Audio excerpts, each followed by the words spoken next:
This is an inference question and we have to identify a statement that must be true. There is no conclusion in the argument and the missing link is not required. Our broad expectation from the correct answer choice is that it should be duly deducible from the information in the passage without any assumption or extrapolation. Answer choice A. This answer choice compares the number of military veterans and conservatives in the current time. The argument mentions that at the time of the last census, the number of military veterans was slightly greater than the number of conservatives. The argument also mentions that since then, the number of military veterans has tripled, whereas conservatives have increased at a lower rate. So it can be inferred that currently the number of veterans are much greater than the number of conservatives.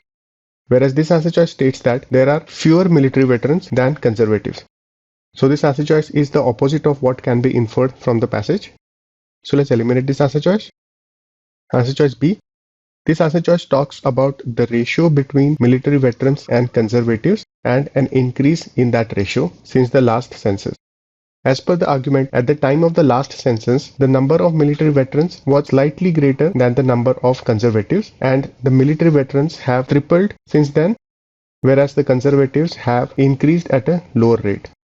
It can be inferred that since the last census, there has been a greater increase in military veterans than in conservatives. And if in the beginning both were comparable, that means only slightly greater, that means military veterans were only slightly greater than the number of conservatives.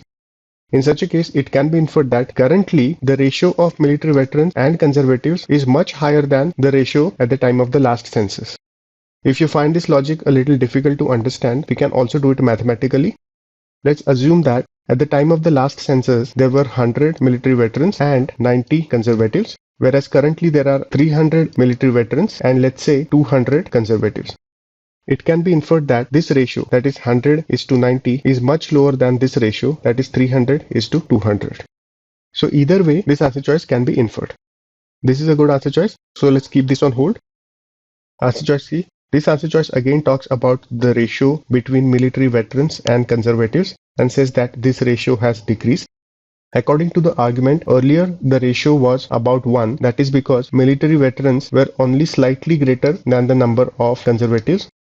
So let's say we had 100 military veterans and 90 conservatives. So the ratio was somewhere close to 1, whereas the number of military veterans has tripled now. So this number is 300, whereas there has not been so great an increase in the number of conservatives. So let's say this number is around 200 and the current ratio is 3:2. We can see that the current ratio is much higher than the earlier ratio, which was close to 1. So it is incorrect to state that the ratio has decreased. So let's eliminate this answer choice. Answer choice D. This answer choice says that every conservative is also a military veteran. The argument treats military veterans and conservatives as separate groups and does not indicate any overlap between the two. So this answer choice cannot be established. Let's eliminate this answer choice. Answer choice E. This answer choice again talks about the ratio of military veterans and conservatives and says that the ratio has not changed.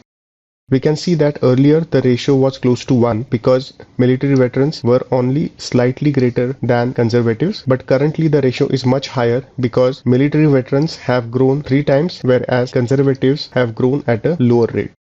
So mathematically, we could have had 100 military veterans and 90 conservatives, which would have led to the ratio of 100:90, which is close to 1. And currently, we would have the ratio of 300:200, which is 3:2.